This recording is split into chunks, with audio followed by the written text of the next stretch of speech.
In our introduction to the mind-bending world of microbiology, we explored the invisible forces that rule our planet. But have you ever wondered how humanity actually cracked open the door to a universe that stayed hidden for thousands of years? For centuries, when devastating plagues wiped out entire cities and mysterious illnesses ravaged populations, terrified people blamed curses, toxic air, and supernatural forces. They had absolutely no idea that the real architects of their suffering were microscopic entities, breathing right next to them. The long journey to uncover this truth began slowly. It only started after people first mastered the art of grinding glass lenses. And that led brilliant, forward-thinking minds like Roger Bacon in the 13th century to boldly suggest that disease was actually produced by invisible living creatures. A radical idea for its time. The same groundbreaking suggestion was later echoed by Girolamo Fracastoro of Verona, and then again by Anton von Plensitz in 1762.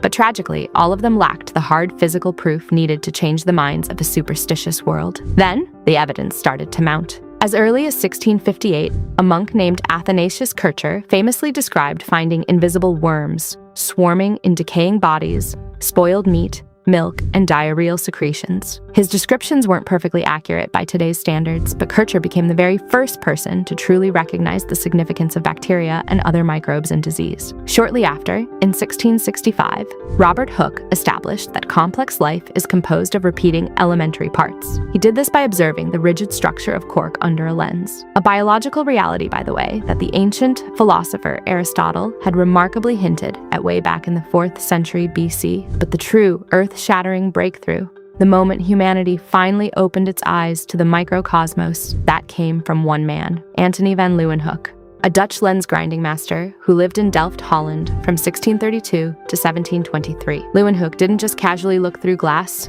He had the means, the opportunity, and most importantly, an extreme openness of mind, the kind that is absolutely vital for any true scientific investigator. Over his lifetime, he painstakingly handcrafted more than 250 microscopes, with meticulously home-ground lenses mounted in brass and silver. These tiny devices looked nothing like the massive compound microscopes we use today, but his most powerful creations could still magnify objects 200 to 300 times, with jaw-dropping clarity. Armed with those lenses, he peered into the unseen, and he carefully recorded everything he discovered in a series of enthusiastic letters to the British Royal Society. In one of his very first letters, dated September 7th, 1674, addressed to Secretary Henry Oldenburg, he introduced the world to what he called very little animalcules, what we now easily recognize as free-living protozoa. The deeper he looked, the more life he found. He reported that on June 16th, 1675, while examining well water into which he had placed a peppercorn the day before,